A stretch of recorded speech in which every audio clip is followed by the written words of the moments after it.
Hello everyone, my name is Puttyman and welcome to Puttyman, my secondary channel. First, if you've never been to my main channel, um, we are going to be putting a lot of emphasis on this channel when it comes to content in general. Um, I haven't worked on this channel in years actually, actually putting like original content or anything like that on this channel, and because of YouTube's algorithm, my main channel has been suffering a lot of things. One with the copyright strike, and another with not being recommended as much based on its name. Now, by the time you see this video, hopefully the copyright strike I'm dealing with on my other channel will be done. If not, it's going to be pretty much a blow to everything, and hopefully I can continue on this channel. But if you're seeing this video and I haven't started a live stream since this video, or before this video I should say, then clearly things did not go right for me. But if you have seen a live stream on this channel, then you know everything went okay, and this is the secondary channel where I'm now live streaming on this channel and the main channel, which is called Gamer Potheads. So, with that being said, first and foremost, thank you for subscribing to this channel and for watching this very special video. Now, this is actually going to be an ongoing series that you will not get to see for years. I'm getting older now. Today, I turned 41. Actually, when I recorded this, it was January 10th, 2021. But I decided to post it on my birthday. So, for future self, happy birthday. Hopefully everything's going well. And hopefully you're seeing this video. We don't want to think of the other thing. Knock on wood. But with that being said, we're going to be doing a special video where I kind of go through the past years of my life, starting with memory recollection of when I remember things, or at least when I remember certain things that have already gone past. And I'll explain everything as the video goes along. So, this is going to be called The Life of Puttyman, and this topic today, for my birthday of January 28th, 2021, is music.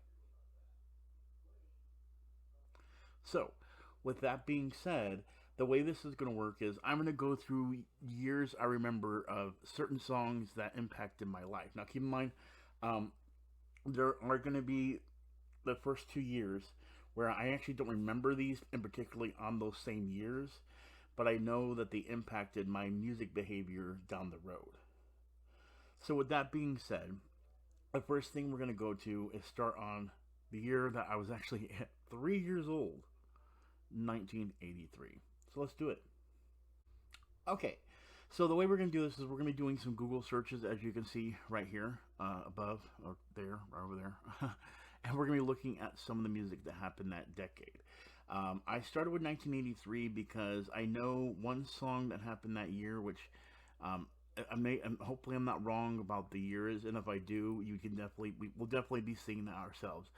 But I'm pretty sure one of the most monumental songs to come out that year was Michael Jackson's "Beat It." And if you don't know, when you're a kid of the '80s, Michael Jackson had a solid effect on you when it came to music in general. And I could be wrong about this because I was pretty clearly thinking that it did come out. It might have been the Thriller album. No, I'm pretty sure the Thriller album came out before then. Let's go ahead and check and see. Okay, so upon doing further research, it seems that the single for "Beat It" came out in 1983, but the album came out in 1982. So I was correct about that. But of course, I was 3 years old when this came out, so clearly I wasn't old enough to remember the exact date. But I know as I grew up, it was one of those songs that influenced me because it wasn't just because of him, it was because of the next artist that really influenced the person you see today. And that brings us to the year of 1984. Now, during 1984, there was a big hit, but it wasn't as big unless you, I don't want to say underground, but it was more of the nerdy sensation. The song I'm referring to is "Eat It" by Weird Al Yankovic. It actually came out in 1984. I remember this being the first Weird Al Yankovic song that I really loved, just because it was pantomiming, or I would say spoofing, Michael Jackson's Beat It. Now, I know at that point I became addicted to Weird Al Yankovic and his music, and that will stem from later years and down the road. But I bring this up first because I felt like Weird Al Yankovic as a whole nurtured my craziness, my weirdness, whatever you might want to call it, and my geekiness. But there's also one reason why I bring this up now. This will be the first and last time I mention Weird Al Yankovic in this video. Reason is because as I go through every single year in this video, I will be naming one artist that influenced me in that year, and whether or not I continue to listen to their music, which majority of the time I did, they will not be mentioned again. It will only be the first time that artist has influenced me in any way. So with that being said, this would be the first year I would say that Weird Al Yankovic influenced me to become a fan of his, even though it wasn't until, like, I would say 3 or 4 years later till I actually heard that song. But with that being said, this would be the song right here. That's why we're starting from 1983 to 1984. Let's actually head to the next year, which is actually 4 years later, to be honest with you. No, wait, 3 years later, that I actually remember a song in particular. That didn't really influence my life, but I never forgot because of where I was. Let's go into it. So, from the year 1984, we jump all the way to 1987. I was 7 years old at that time. And for most of you that might be watching this, you weren't even around or even thought of at the time. Me, I remember distinctly one particular song influencing me more in a... I was hearing it everywhere. You see, when I was younger, there used to be a thing, and it still might exist nowadays, called the Boys and Girls Club. But back then, it was called the Boys Club. It was a place where you go to shoot pool, things of that nature. And you could only join the Boys Club at 7 years old, or if you're about to turn 7 years old. In 1987, actually January 28th, just like today, go figure, that's why I'm doing this, is because that's when I actually heard a band that everyone at Boys and Girls Club were talking about. They just released their first single and everyone was going crazy for the song. And the song I'm referring to is Guns N' Roses' Sweet Child of Mine. Now, Guns N' Roses' Sweet Child of Mine was a huge hit amongst the teenagers and so on and so forth at that time. Me, myself, I didn't really know nothing about it. I know it was one of those things that I particularly did not pay attention to, but I know that it was huge at that time. And I heard the music constantly at the Boys and Girls Club being played on boomboxes and so on and so forth. And so I know distinctly remembering it at that time, but it didn't really hook me when it came to rock music. Actually, it was the next year when I really started paying attention to music, because the controversy started that even was talked about on TV that made me want to listen to these artists. But unfortunately, because I had a stepfather that was unfortunately quite racist, would not let me allow or let anything of their music allowed in my house. Let alone the music really was not something for an 80-year-old. That brings us to 1988. Now, as you see on the screen, 1988 brought the controversy that was NWA. What does NWA stand for? You'll have to look it up yourself. I don't want to say it out loud. But NWA came out with several songs that were very controversial. I know that if you heard any on the radio or lucky enough, they were truly edited, which made someone at my age, 8 years old, intrigued to find out what the heck they were saying. Hearing cuss words or something bleeped out on the radio was bad enough. Lo and behold, it wouldn't be played. They would talk about it, and you would hear kids in school talking about it, and getting the cassette itself, let alone having the original record, would be hard to get at that age. So kids talking about it was a big deal. And again, you didn't have internet back then. It was basically someone talked about it. They said that their older brother had it. Things of that nature that made you go, oh, I want it too. So for me, it was something of a, it was one of those things where it's like, you know, you hear something about it and you want to see it. Well, nowadays you can just simply see it on the internet. Back then, you had to go through so many leaps and tumbles to get to it. Fortunately for me, I did not get to be expressly into NWA and actually have any of their albums until I got older, until I got my teenage years. And that all stemmed from another album from one of the artists that was part of NWA, which we will get later on down the years. But right now, we kind of have to skip out of NWA and go into something was a little odd for me to get interested in, and I remember distinctly it was all because something dark in the night. Let's head to 1989. And here we are at 1989. Now, prior to 1989, I actually started getting into reading a little more, but only because of books having pictures. And one thing that intrigued me was comic books. I remember picking up my first Ninja Turtles comic book in the 80s, and I remember being intrigued by the violence and the pictures, but I had trouble reading it at first. But it was something I really wanted just because I was looking for baseball cards. That's a story for another video altogether. But at that time, one thing that became huge was the Ninja Turtle cartoon, as well as a certain movie called Batman. And of course, everywhere they had to make sure that there was music for Batman. And that brings us to a song called The Bat Dance by Prince. Now, this was the most weirdest video you could ever see. It had Prince singing Bat Dance and half dressed as Batman, half dressed as Joker. It was the strangest oddity you'd ever see in your lifetime. And honestly, I was one of those people that was intrigued by it at the same time, wondering what the heck is this, Being 9 years old and listening to music you were very selective when it came to what you picked. Outside of this, a few years later, I ended up listening to another comic book genre, which was Ninja Turtles. I didn't add it on this video because clearly it was not something I felt like, even though it did influence me, it was the comic book and the cartoon and the movies that influenced me, not the songs. So this would be the only time I would say anything comic book related was influenced in my music, and that was because of the Batman movie and Prince's Bat Dance.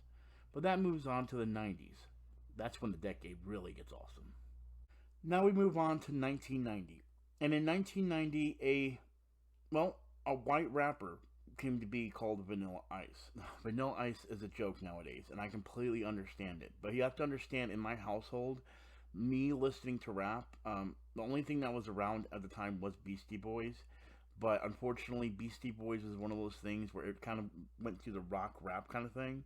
And I wasn't actually pushed into it. I had no idea that they actually existed. It wasn't until Vanilla Ice came out that I knew they existed. And what made it really, really technically frustrating was because of all the years of my stepfather not allowing me to get any kind of rap music in the house. This was the only time my mom was allowed to give me a rap album. So she ended up getting me the Cool as Ice album. Now the song Ice Ice Baby I think actually came out around '89, but the album were singles from the album. Actually, I think I got it in 1990, my birthday. That's when. 'Cause I remember opening it and my mom actually put it in a hot chocolate box to trick me because she would have known, or I would have known, it was a cassette tape. Because they were shaped in a particular way back then. So she had to put it into a cocoa box so I wouldn't guess. I remember distinctly opening it up and freaking out. And I did get the edited version, unfortunately, which was okay for me at the time. I was just happy to have something that was a rap album. So yes, I was part of the Vanilla Ice craze only because I kind of was forced to. It was the only album my stepfather would allow me to have. But of course, later on down the road, that changed when my mom decided to give me my first explicit rap album when I was at close to my teenage years, and at that point, it was basically her sneaking it to me. But when we get to that, we'll get to that. So let's go ahead and move on to 1991. Now we are at 1991. I'm 11 years old, and I just went through the whole Vanilla Ice craze. I was still into the rap craze at this point. Keep that in mind.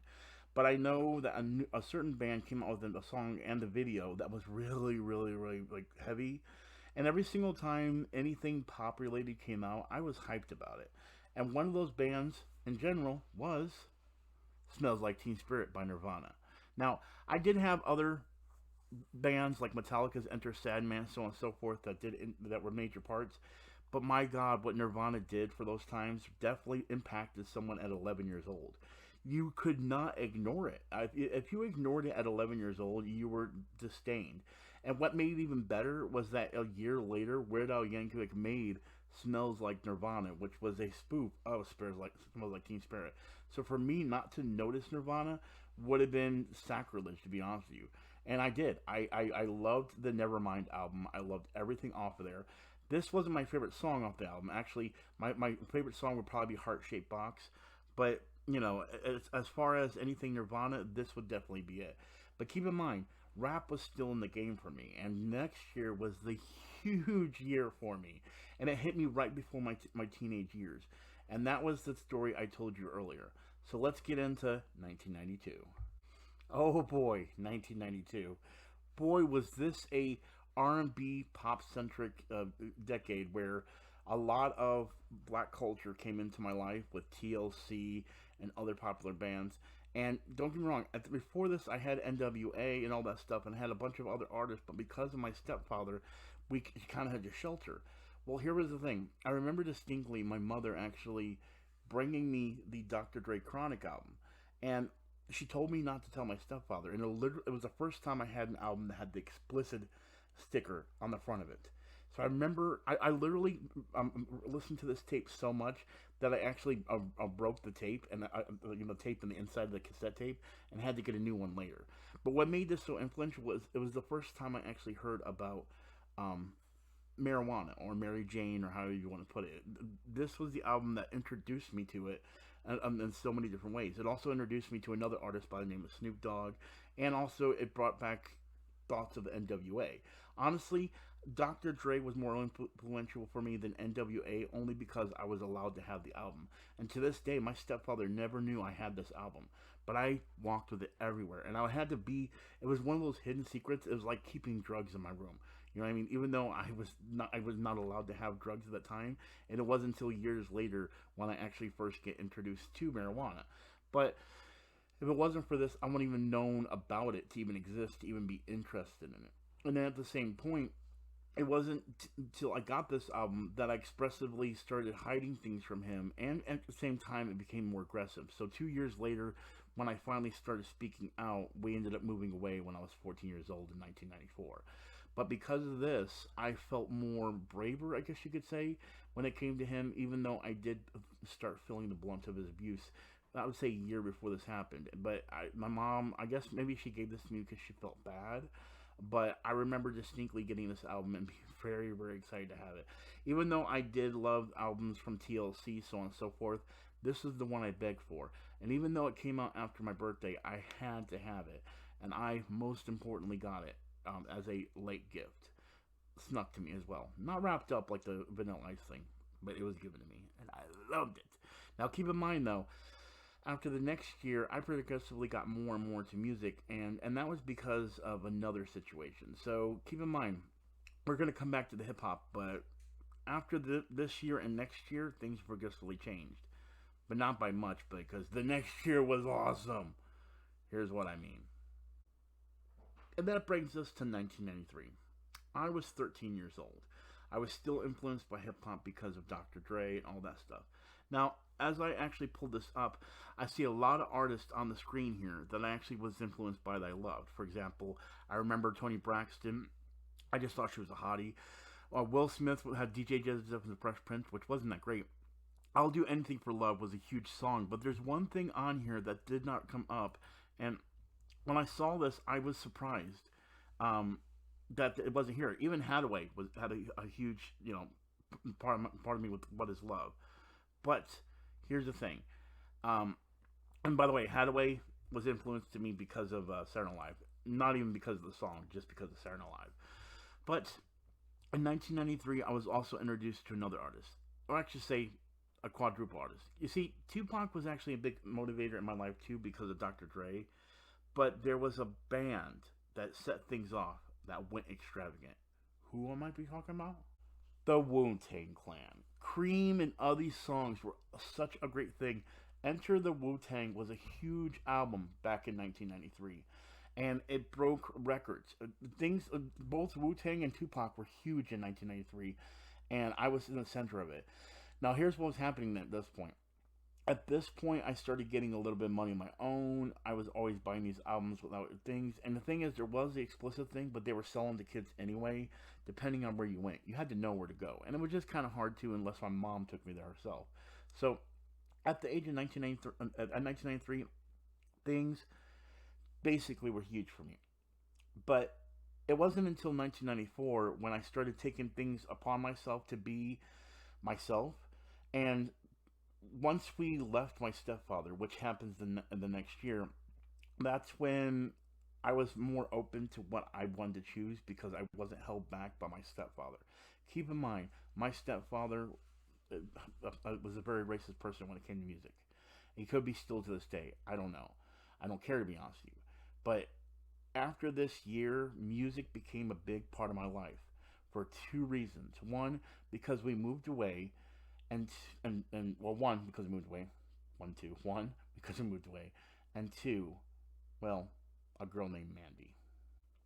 Okay, so in 1994, bands like Cypress Hill, of course, Tupac, were coming into my woodwork as well as Wu Tang, and of course I still had like artists like Toni Braxton come in there, and artists also like the Prodigy and the Pretenders. There, it was big. Boys to Men was big. Warren G was big. A lot of artists were big.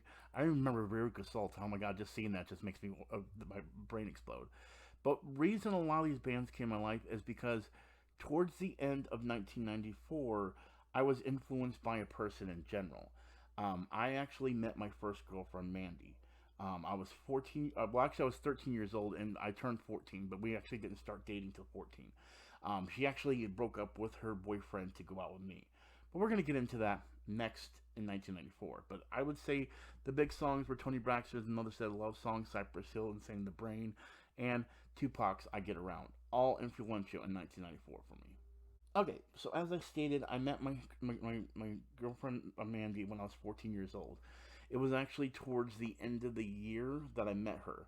And that's when we went into 1995. This is when me and her first really started going out and actually being real with each other. And what I mean by real is, she was my first girl.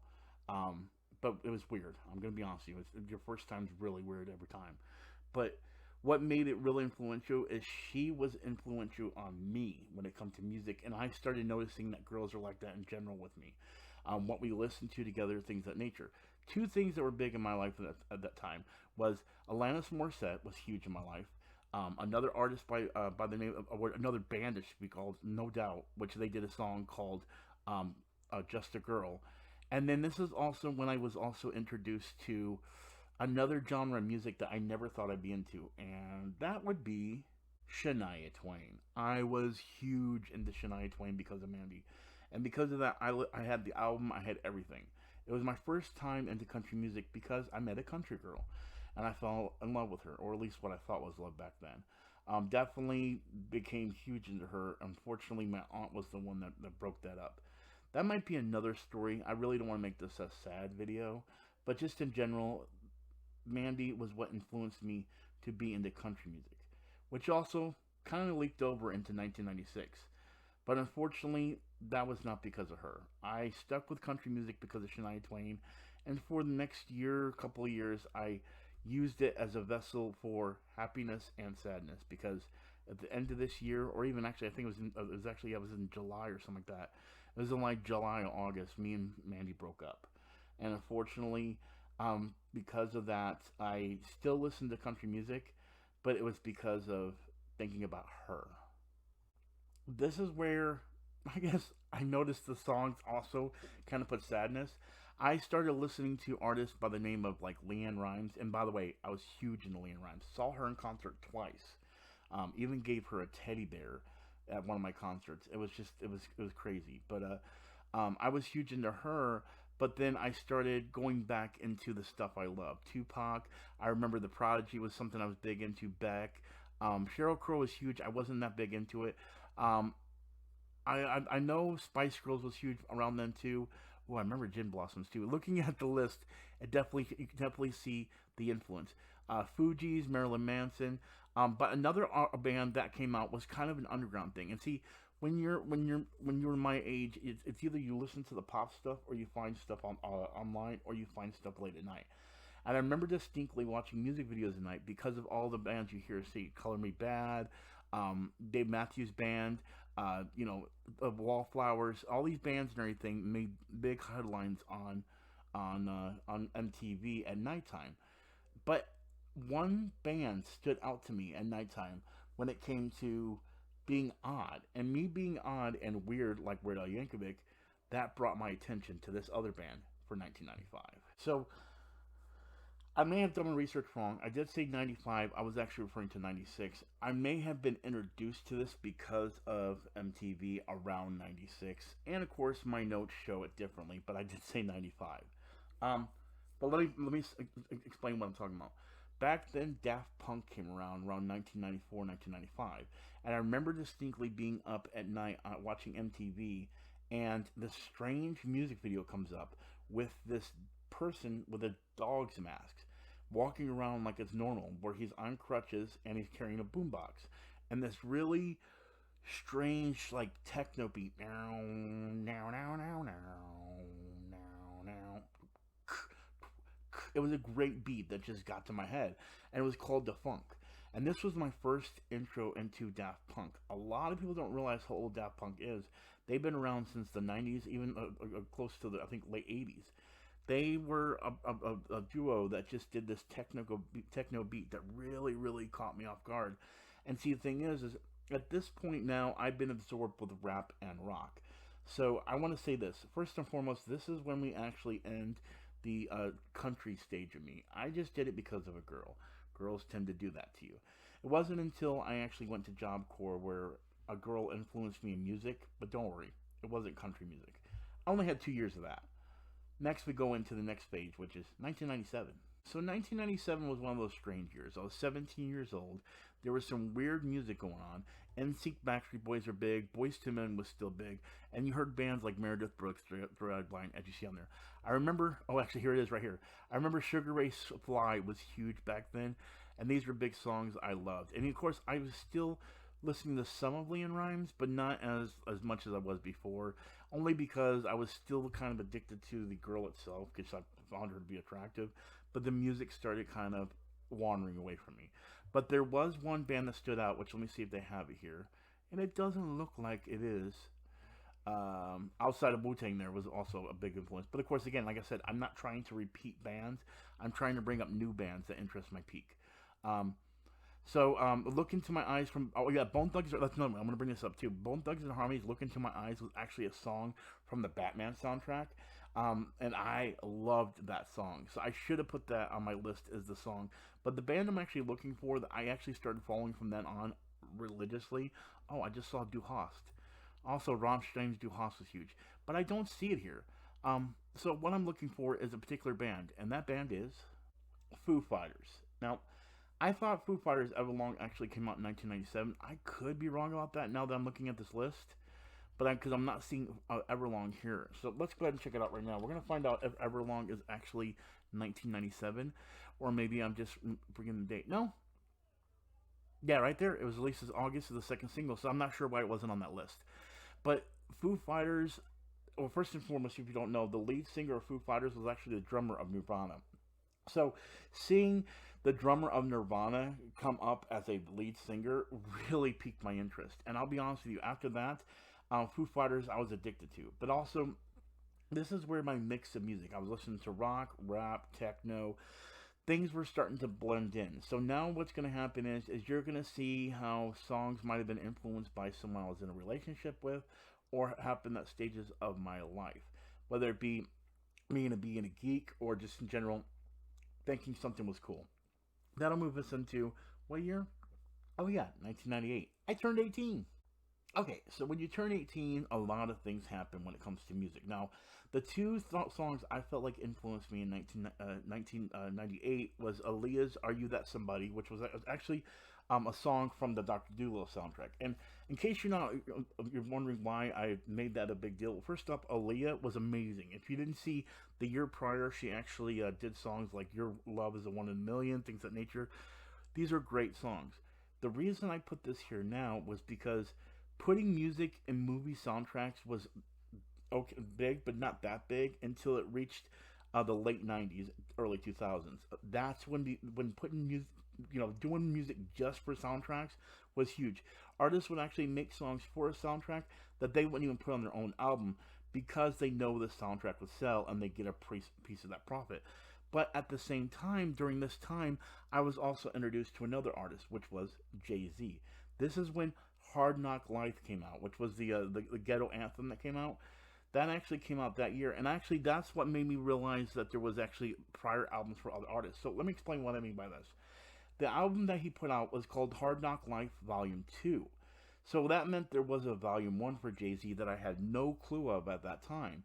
So once I found out that you actually could do other songs, at this point the internet did exist. 1994 is when I was actually introduced to the internet. So through a local school, I was able to find out that there were old songs from other artists that I love. One being example is I was huge into No Doubt, and I actually went back. When was it? No, I was introduced to No Doubt. I don't. Oh, there it is. Around the same time I was introduced to Shania Twain, I was introduced to No Doubt, Just a Girl. But I didn't know that before the album Tragic Kingdom, which was what Just a Girl was on, there was another No Doubt album.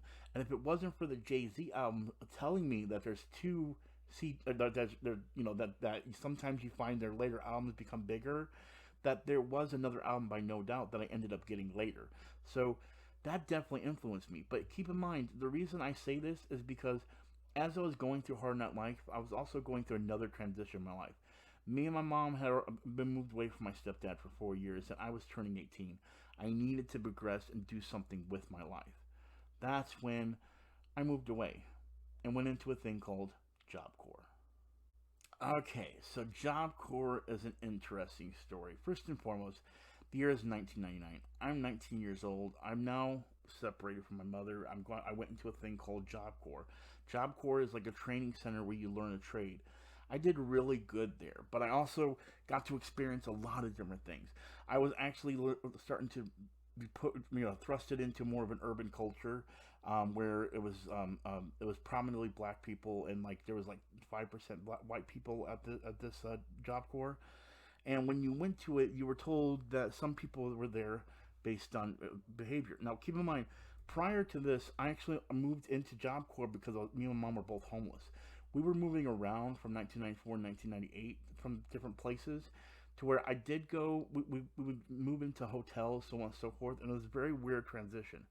Unfortunately, my aunt convinced me to go to Job Corps, or convinced me to do something with my life. So I ended up going into Job Corps when I was 19 years old. Prior to me moving, though, I was actually living in a shelter where there was a bunch of gentlemen that worked there that were living there as well, and they knew that I was heavy into rap music. I had my Jay-Z album. I still had, I think I had my Dr. Dre album at that time, was cassette. But at that point, there were records. So I remember I had that cassette, but everything else I had was records. And I remember distinctly having my Jay-Z on CD. And one of the older gentlemen, he actually told me, he goes, I was actually gone that day, and I come back, and he's like, hey, I hope this plays on the radio. And I go, what are you talking about? He goes, there's this new song you need to hear about. And I'm like, what's the deal? So he plays me this song, and the song is called My Name Is. Now, of course, I'm listening to it, and I'm like, okay, this is dope. This guy knows how to do some lyrics. And he goes, yeah, guess what? And I go away. He goes, he's white. I'm like, nuh-uh. I said, and then the discussion came if it was going to be another Vanilla Ice, but he was violent. He was crazy, you know what I mean? But a lot of the kids liked it, and it became something that became progressively big for me when I went into Job Corps, where I was huge into artists like Eminem, so on and so forth. Well, here was the thing also I want to tell you. There was also another trend outside Eminem going on that had these albums that were glitched up with like bling, and one was Cash Money. Back when Birdman hosted it, it was Birdman. You see Birdman with the Big Timers, and then the Hot Boys. And Hot Boys had artists like Lil Wayne, which, by the way, Lil Wayne was like 14 years old or something like that at the time. Had Lil Wayne and had I can't think of his name right now. I'm having a brain fart on the names of the artists right now. But my whole point to the whole thing is I went into Job Corps acting like a thug, thinking I was badass. Didn't even carry any of my country albums because I was still slightly into Leon Rhymes, but I left all that behind. And I was good I did, because I kind of left the country behind with that as well. But in general, I started getting introduced to a lot of people. And during that whole year I was in Job Corps, because I went to Job Corps, I think it was around April, May. During that year I went into Job Corps, I started meeting people, and I started to let loose more things.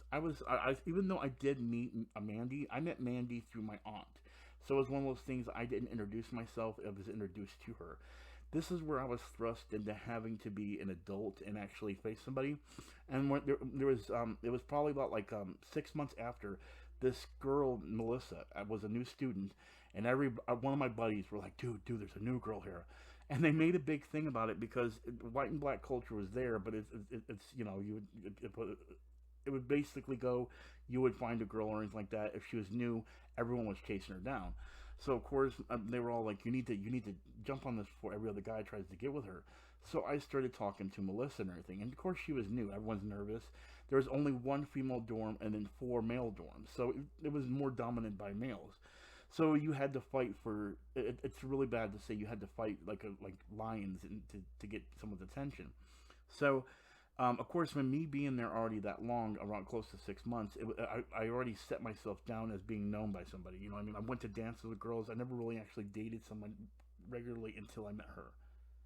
So what ended up happening was that me and Melissa started dating, and it was a weird thing because I was already a gold student at that point. She wasn't. So like whenever we do things we couldn't, it was great because I told her just be good, become a gold student, don't do anything fucked up or anything like that. So me and you can go out and actually do stuff outside of the dorm, which did happen. Like we would go on trips to like Six Flags over Georgia, things of that nature, and then we didn't have to be watched by dorm leaders or anything like that. But you have to understand, it's like a school. It's like a school where dorm leaders watch you like a hawk. So of course you would go off and everything away from the dorm leaders, and you'd have the whole day and have to meet back at a certain time. So if you were a boyfriend or girlfriend, that was the moment that you could go and go do something you're not supposed to do, which happened a lot. Those are some of the times that your boy Putty had some fun. All I'm going to say is I had some fun during those times. So, again, me and Melissa dated all throughout Job Corps until like early 2000. Unfortunately, she didn't live anywhere near I did, and I didn't live near where she did. So we ended up breaking up. But it was so much fun going on trips with her, doing things of that nature through the Job Corps system, and even going on dates. And that I got some stories I could tell you there, but let's just say I won't go into the nitty gritty details. But one of those was probably when we went to the movies and saw a certain movie I love called Star Wars. The second time, by the way. And the second time, I really wasn't.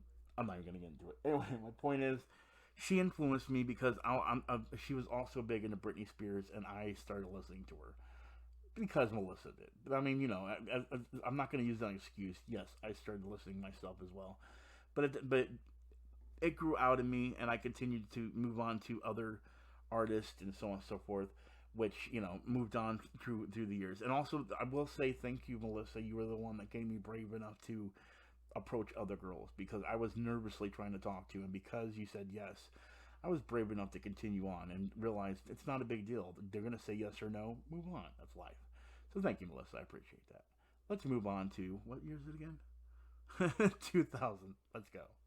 Now we move on to 2000, and I could already see one of the songs that I put on my list right there in front of me, and that is Linkin Park's One Step Closer. Now, at this point, it's 2000. I'm still in Job Corps. Melissa had actually moved away because she didn't spend much time, and I was actually my last month in Job Corps. I got a car. I got my own place. Things were going great. So, of course, I had a CD player. Actually, I had a tape player, but I had one of those tapes you put into the tape player and then connect your CD player through it that way. But I had basically a CD player that I would play in my car. And in it, I was playing stuff by Linkin Park, One Step Closer. I remember Mystical, Shake That Ass, and all that. Which, by the way, I want to go ahead and bring up.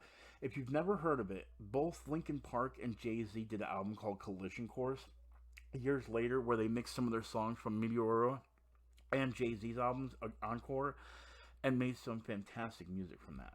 But this year was definitely that whole rap rock thing.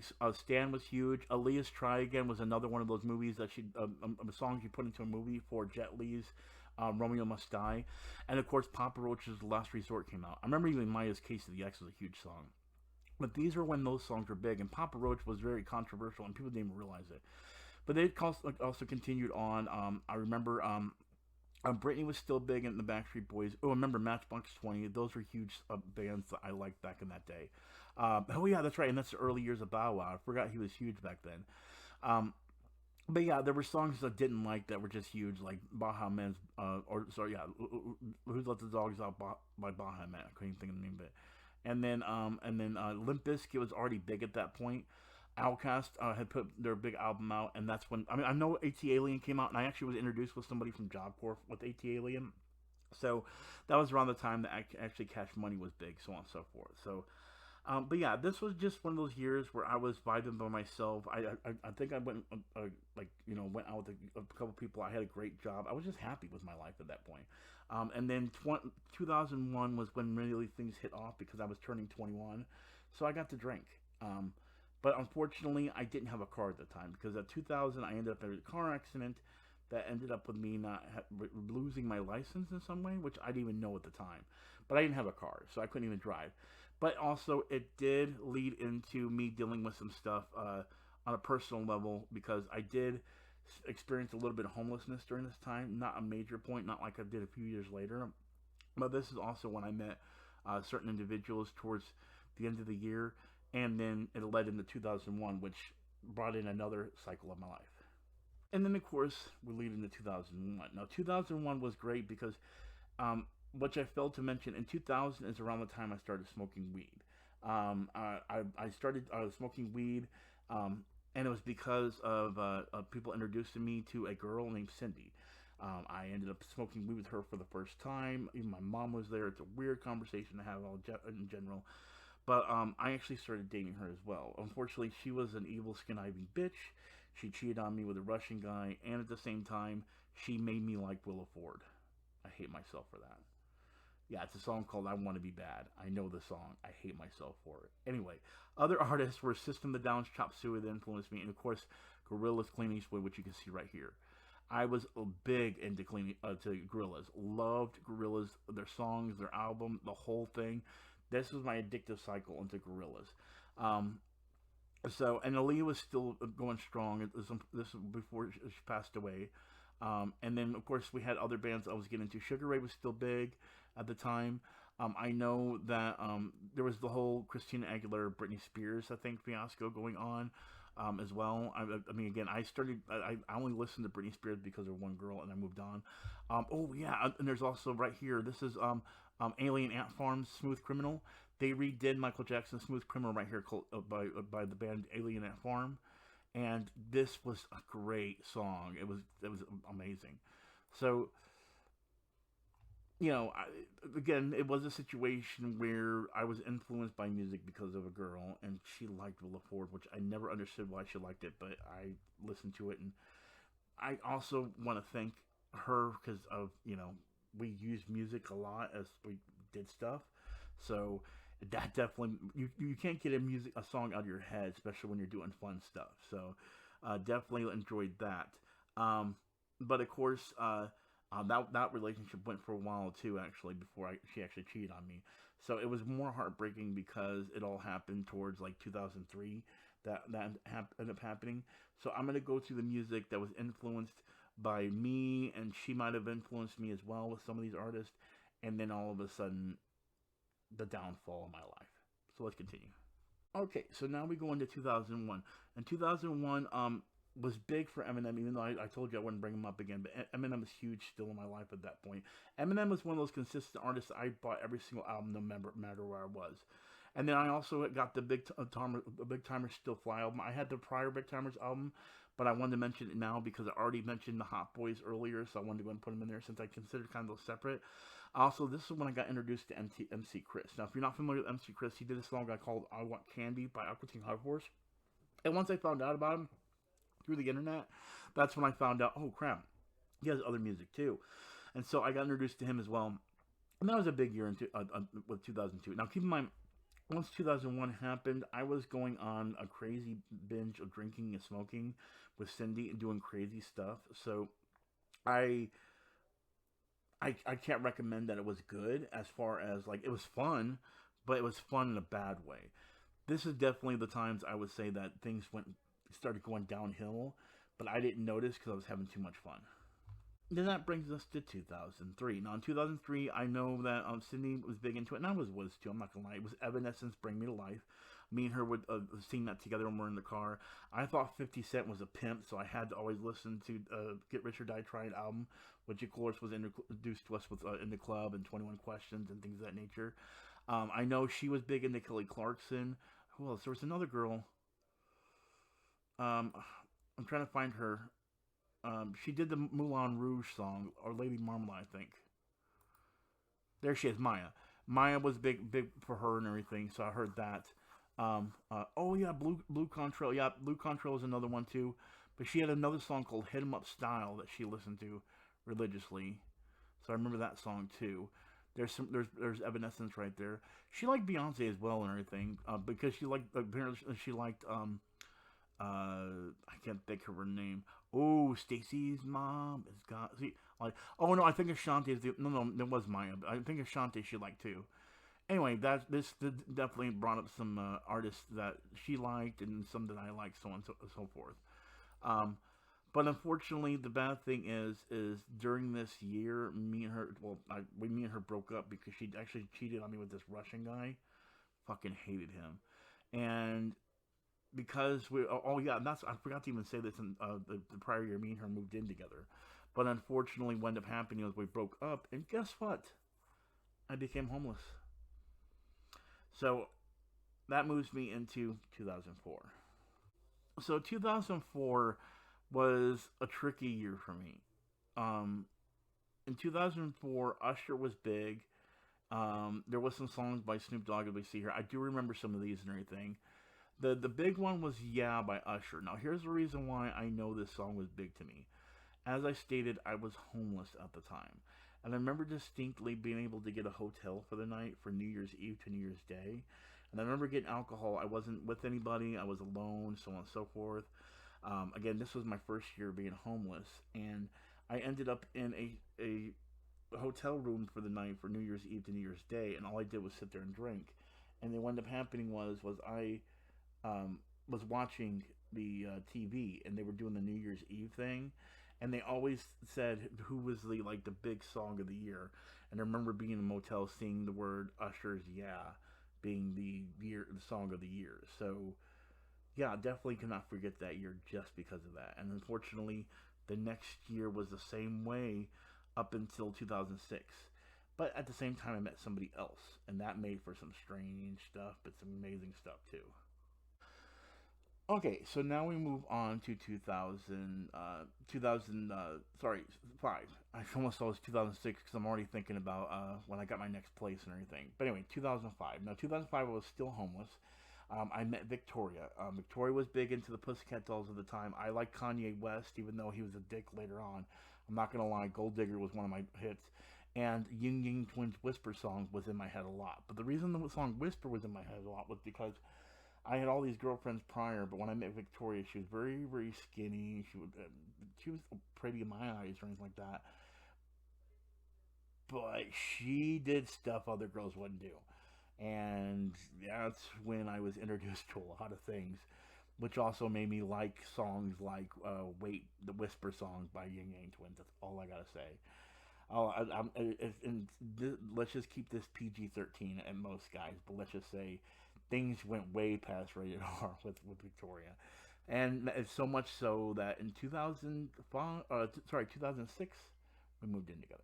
Okay, and that brings us to 2006 when we, like I stated, in 2005, from 2006, I was dating Victoria, and we moved in together. Um, we ended up moving into like public housing, and some of the big songs I have listed here. Where I know I was, that's when I first got introduced to Lonely Island. We watched Saturday Night Live every Saturday because it was my show that I loved, and she'd watch it with me. I remember I loved T.I. She loved Gnarls Barkley. Got me introduced to that. Um, and if you actually look back, there's a video. Let me show it to you guys real quick. Okay, so like I said, at the time it was 2006 and everything, and I was actually dating Victoria, and we had a place together. This is my first video I ever posted on YouTube, and that is me and her in our apartment. My buddy Neil was the one that helped me shoot this video. It was our first time into going to YouTube. And one thing is like I told you before, I was big into Lonely Island at the time, and that's because of Saturday Night Live. So of course, as they were putting stuff out on YouTube, which makes me so happy that that when people talk about Lonely Island, I say, hey, I was one of those people that was there first. I was there when they were doing the Boo series. I was there before they became big on Saturday Night Live, and that was because of that one song on Saturday Night Live made me do research about them, and I found out they were on YouTube. and I loved it. You know what I mean? I was big into Lonely Island at the time. So, and also Hot Rod was a freaking amazing movie, which is just another thing in particular to go into subject about. But yeah, oh, and then like that that's Victoria written all over it right there. That's hilarious. I forgot about those. Oh my God, she was addicted to that. She used to do that dance too and everything. She never had an outfit like that, but she would wear her shirt long. Anyway, I'm getting too deep into it. And of course, this was also around the time that me and my buddy Neil and his girlfriend were making videos because they had a baby. So again, this was just the interesting time where me and my friends were getting together. We'd smoke, drink, play Halo on Xbox, and yeah, and so things like this continued on until 2007 when bad situation again. I became homeless again, but only briefly because me and Victoria broke up. So yes, I became homeless briefly again, and in 2007, I was 27 years old. Me and Victoria had broken up. Um, it was kind of mutual and everything. We were having a good relationship, but I mean, I will blame myself. I was addicted to my video games. I started getting more into internet video games, and I did lose my sight in that during this time too. I know me and my friend Neil with his place that we would actually go and like connect things, and I wasn't live with him. I was actually living in an apartment building that was really weird. Um, that was downtown, but it was like you paid by the week. It was just the weirdest thing ever. But I still got my own place after I was homeless briefly in that, and I still had my Xbox. I remember distinctly carrying around my Xbox, and I even met a girl that I was staying with for like a month, which I didn't really consider dating, even though we kind of messed around. But I remember her friends coming over and they would listen to my Xbox that I had a bunch of music on it. I remember distinctly I had like Timberland's Apologize, T-Pain's Bartender, Paramore's Misery Business. These were all albums. Every time someone had a CD that I may not have, I'd say, dude, can I put it on my Xbox? So they let me take the CD, and I would actually copy it to my Xbox, and I basically had a jukebox on my original Xbox console. So it was one of those things where I shifted from being homeless to finding my own place, but going through and living with somebody else briefly in between. So that's why I say it was a brief homelessness. But then we move on from there. Okay, now we go into 2008. Now, 2008 to 2009, all the way up until 2011, I had my own place, but I also was like, I was out there partying, doing crazy stuff as well, but not, like, I was doing good with my own life, not, I wasn't doing anything special. I was doing jobs like fast food restaurants. If I lose one job, I go find another one quickly in less than a month. So I was pretty good at it, but I wasn't really doing rich stuff. I was just making it by pretty much. So, and this year, again, 2008, I think I was listening to, yeah, I've got Lil Wayne Lollipop, Saving Abel's Addicted. That's because I was still chasing girls and I was all about it at that time. Especially with all the experience I had before, I was addicted. That's the reason why that song Addicted really appealed to me. Plus, if you listen to the lyrics, you'll completely understand. Victoria really made me like a crack addict when it came to girls at that point. So, and just girls in general. I really can't bypass Melissa or Mandy in that situation. Which unfortunately, well, no, sorry, I meant Cindy. Mandy was I wouldn't associate with that because it was my first girlfriend kind of situation. But Melissa and Cindy were definitely like an influence on me. But then Victoria was just huge in that as far as influencing me and how I was. At that point, I didn't really go for looks. I was always going for looks until I met her, and then I was like, it just didn't matter. I just like girls. So I would go on dates here and there that nothing would really connect. To be honest with you, I'm actually looking at music. I remember Rihanna's Take a Bow. Rihanna became big at that point too. But yeah, so I was David Banner too. I forgot about David Banner. But yeah, so I was off and on relationships, but not really relationships, just dating, so on and so forth. And I was just working. I was just trying to make a living and live a life. So let's move on to 2009. Okay, so 2009, how I know I was addicted to Owl City Fireflies. I don't know why, which is a catchy song that helped me because there were times that I had to walk home because I could have took a cab, but cab was too expensive, so I just walk home from work, and I would listen to like Owl City Fireflies, Flows Right Round. But also, this is when I started really getting to the karaoke thing. Because what I used to do is I'd get off work and I'd go to the karaoke club with my friends, or they would be going out for karaoke at the time. And understand, this is also when I started getting into when I was also like talking to my friends, things of that nature, and they were doing their own things. So we would go out and do karaoke with their boyfriend or girlfriend, so on and so forth. Go out and drink. Sometimes one of my friends, me and her, would smoke, so on and so forth. So it was a fun time, and that this actually brought in the karaoke obsession the next year. And the next year there were a lot of songs that influenced what I sang at karaoke's, including like I said, I did a lot of Lonely Island as well. But since I've already went to Lonely Island, I'm gonna go into all the bands that really influenced me and my karaoke days. So now we get into 2010. 2010, towards the end of the year, became really interesting for me and became really addictive. The songs I was listening to was Wiz Khalifa's Black and Yellow. Loved doing that karaoke. Bruno Mars, Just the Way You Are, because I was actually into a girl at karaoke that was a friend of my friends I couldn't get with. She would just wouldn't get with me. B.O.B. Airplanes, but she would sing with me. She was okay being friends, but I'm not even gonna get into that. There's Nicki Minaj, Super Bass, Waka Flocka's Flames, No Hands, and then Clinton Sparks put a song out called Ambiguous. And actually, I remember that I wasn't into Big Sean, but that song introduced me to a Big Sean. And the whole Ambiguous song actually worked out for what was happening at the time. But towards the end of 2010, like I told you, I was going from job to job, and I ended up working a job at the Dollar Tree. And that's when I met somebody in particular, but didn't start dating until 2011. Now we get into 2011. And in 2011, it was actually, I would say February. I will never forget this date. It was around February. It was actually after my birthday. Because I remember us having a discussion about my birthday and everything. And she said she was sad she missed it. But there was this girl named Athena that started working at Dollar General Market. And I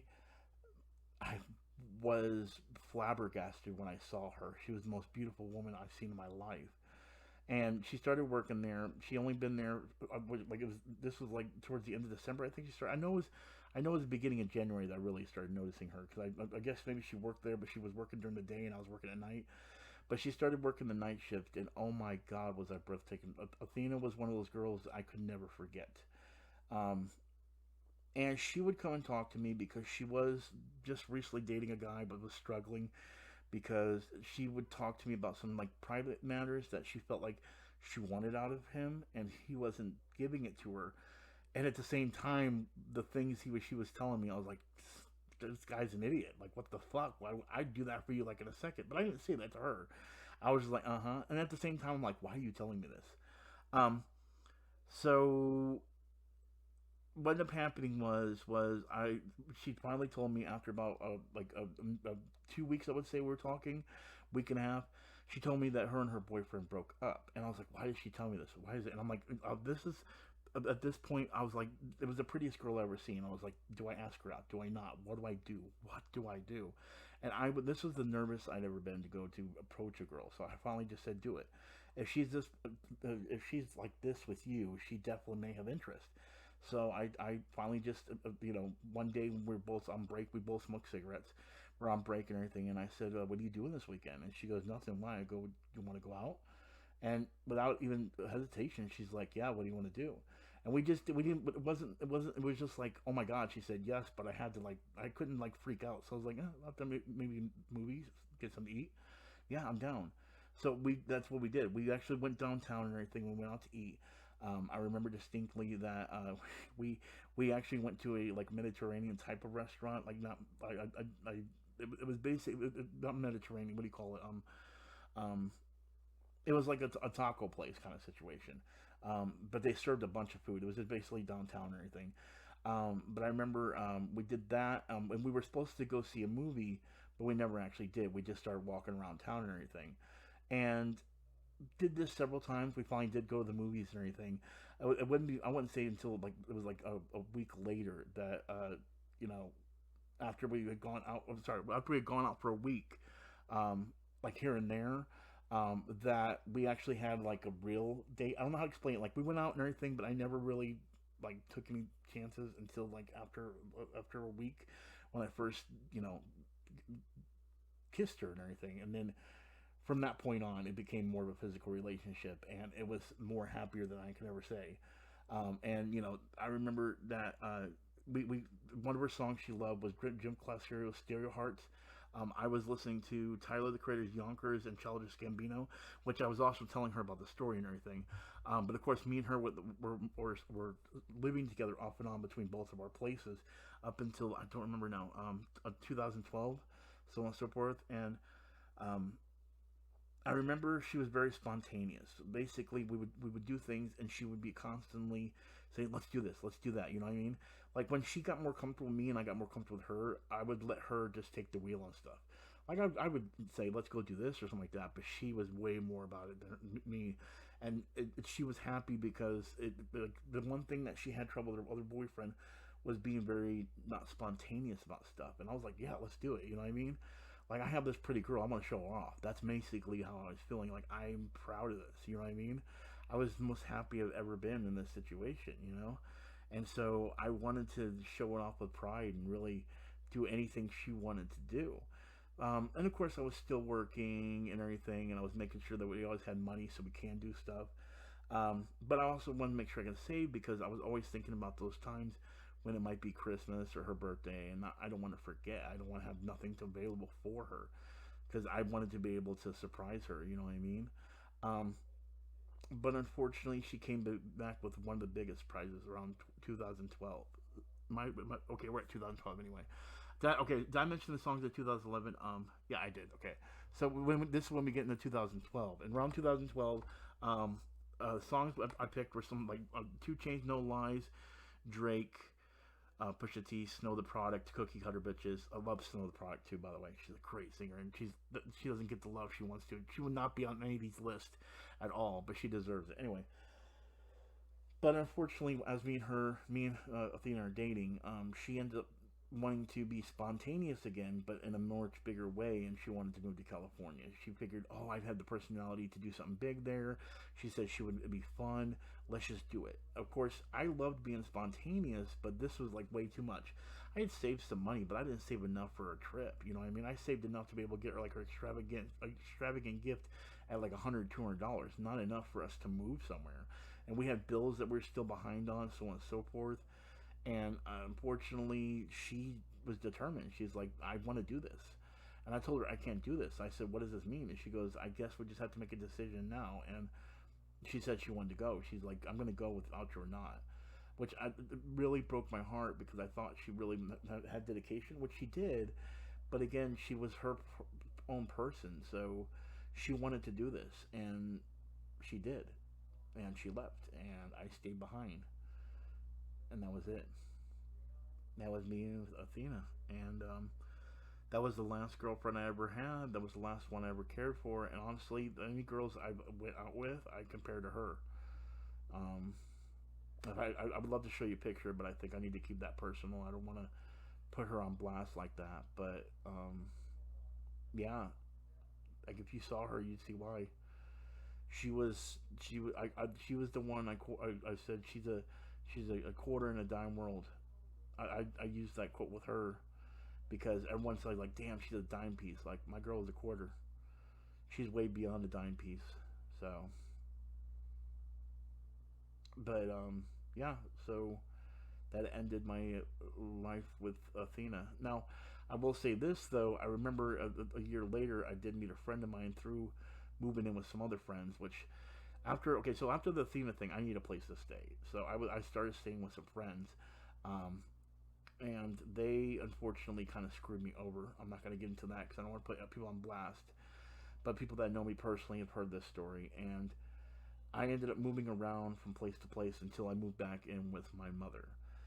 But before that happened, I met a friend of mine by the name of Todd, and Todd really influenced me in music as well because he introduced me to something. So it was he did a lot to help me get kind of ignore Athena because like okay, there was a bad stage in my life where I was comparing all girls to her, and at the same point, he was just a playboy type guy. So he's like, let's go to the strip club. Let's do that kind of thing. Screw ladies, just have fun, and that's basically what I did, you know. And that brings into the stage of 2013. Did I go to 2012 songs? Oh, 2012, Two Chainz, No Lie, Drake, Pusha T, Snow the Pro. Yeah, I did. I think I went to those songs. So, yeah, 2013 was big for me because of I just lost, or not lost, but I just broke up with Athena, and I met Todd, and that moved into 2013. Okay, so 2013 introduced us to a lot of songs, and I mean just a lot of songs. Now, one thing is my buddy Todd was huge into rap, but he was into the newer rap, and I hadn't. I started to get into it with Drake and all them, but I was still kind of liking the old school stuff. But then I was also introduced to something else with him. Now, like I said, prior to that, he had got me my PS4 for my birthday, and at the same time he started introducing me to a website called DatPiff.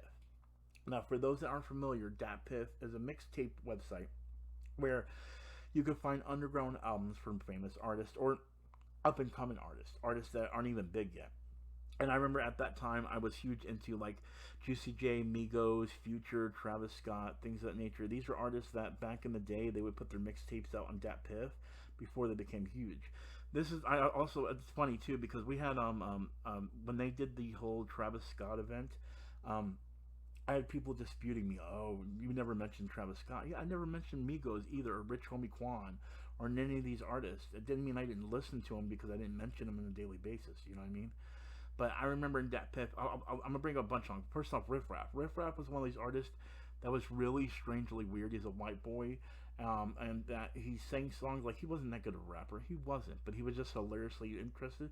And he did a song called "Chop Another Rock," but I liked the beat because it was like a can I pop another pill? Yeah, like it was just the way the song got another set drive a Corvette vet and so on, so on. But of course, like Travis Scott had Upper Echelon. That was another one that was on one of his mixtapes on Dat Piff. Amigos had Hannah Montana. Kevin Gates thinking, okay, yeah, I won't say that one aloud, but Thank You With My, it goes hard. Anyway, Bands That Make It Dance, Futures, Same Damn Time. At the road at the same damn time. Kendrick Lamar was big, but he wasn't really doing much mixtapes. Rich Homie Quan had two songs I love. The difference between you, me and you, and then some type of way. Some type of way was a big one that people liked and everything. Um, and then of course, this was around the time that around my birthday that Todd got me the PS4, and at around 2013, I had already started on Facebook the Gamer Potheads thing, and then I moved into making Gamer Potheads on YouTube from there, but just doing promotions until I got my PS4. Once I got my PS4, I actually started making videos, which moves us into 2014. So now we move into 2014. Now 2014, I was still big into rap, so I was big into Future. I know I love Future's "Move That Dope," young "Move That Dope," and "Move That Dope," and "Move That." I'm not gonna say the words anyway. Lil Wayne had "Sorry for the Wait," Dedication mixtapes, and the No Ceilings mixtapes, which had great songs on it from Lil Wayne. Um, and it was just mostly Dat Piff stuff. Now, as far as like what they have on the screen here, I was still just doing everything Dat Piff. Um, oh yeah, I do remember that. Iggy Azalea was huge, but the only way I heard from her was yeah, right here. I think it's this one, "Problem" from Ariana Grande. I heard that from her. Only because you hear artists from they were doing Dat Piff, so I didn't know who she was until I saw it. Oh no, what it was is I didn't. It wasn't actually Azalea. It was a song that um, Nicki Minaj and Ariana Grande do. And then I found out about this one later on. Let's see here, but nothing really else piqued my interest except for stuff on Dat Piff. Dat Piff definitely, put me on the line for stuff I love. Yeah, even if as I look here, I can't really think of anything else, unless it was just something that was like everywhere on the radio. Um, but yeah, I was still addicted to Dat Piff, and not until I would say 2015 did I start like getting away from Dat Piff a little bit. Still listen to it, still finding mixtapes on there, but didn't do it as much. Now we move on to 2015. Now understand at this point music started kind of dwindling for me only because I was so focused on the YouTube channel that I pushed myself away from music. Dat Piff was still in my life, but also I started losing touch with Todd because of a situation. Again, I was still addicted to girls, and so was he, and they literally what broke us up because it was a double standard, the best way I can put it. You know what I mean? I'm not gonna say who it is, but yeah. But anyway, Only there wasn't much that piqued my interest other than there was a Major Lazer cartoon, and I remember Lean On being a song big by them, but I didn't really know at the time until actually later when Fortnite released a skin. I looked at their songs. I just knew it for the cartoon because I remember they did a bunch of cartoons that were all about weed related, which definitely caught my eye. So that's pretty much what 2015 was about. Let's move on to 2016. So if you've kept up with the dates, 2016 means I was 36 now. So we're here now where I'm at 36. The only song I see on here that was big for me was Panda, which I don't know why it says the name of the artist was Panda. I thought Panda was made by Designer. But anyway, yeah, this is Panda. Yeah, it is Designer. There it is. That would be the only song I could say that was big at the time around my area. I didn't really see anything else. And I'll be honest with you, even 2017 was kind of a drag for music for me. I was more focused on the YouTube channel than anything else. So anything happening after 2000, or around 2000, 2016, 2017, I wasn't paying attention. Honestly, I look now, only thing I could see that was big was Panda and Marshmallow for me. That was it. That was the only thing I could see here that I had interest in. And even Marshmallow, I just heard things here and there. I wasn't that big on it.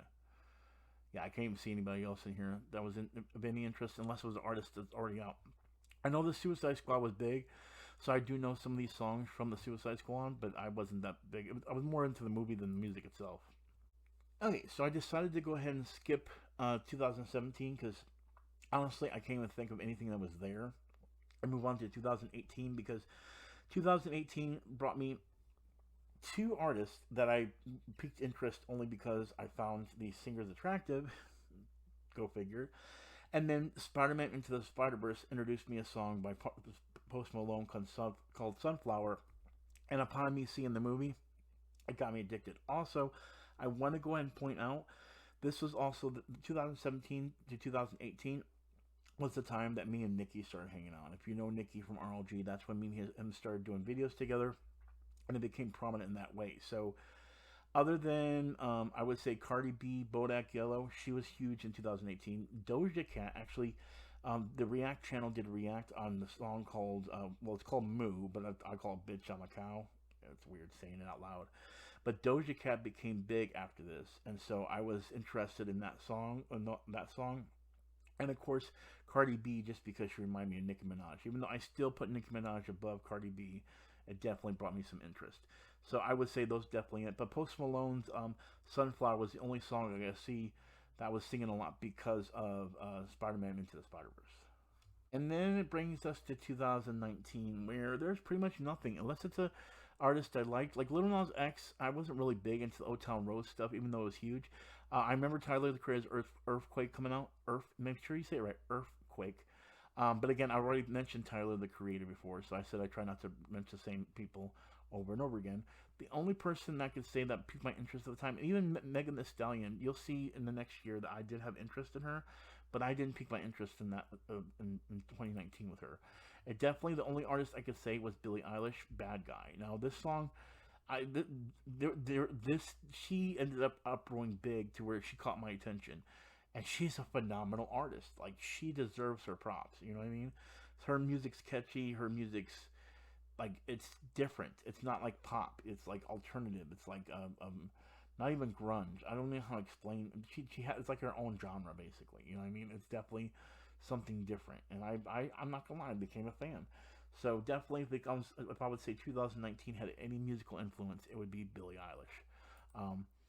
But then came 2020, where things got a little bit more, I don't know, savage. Yeah, yeah, yeah. You see it right here. It was definitely Megan Thee Stallion Savage. Now, Cardi B and her have done a song together, and this has just happened last year. So with me getting into 2020, again, I'm not really going into big music like I used to anymore. But I'm still into my older music. You can see me music dwindling away from me now. I haven't put myself into music until actually recently, as in like this last week, because of the copyright strike. I, enthralled myself into music again. But that's the reason why I decided to make this video, was that I can go ahead and talk about the music and how it all changed who I was as a person each year and how it grew. Now keep in mind, each time there was an artist that put a song out, I didn't doesn't mean the next year I totally forgot about them. And there are plenty of artists like Pearl Jam. I did not put Pearl Jam on this list, and definitely influenced me in a lot in that ways. There's a lot of artists in the past that I didn't put on this list that definitely had a stigma on me. You know what I mean? I noticed that I put Wu-Tang Clan, but I didn't put the album between Redman and Method Man, where they put How High out. Things of that nature.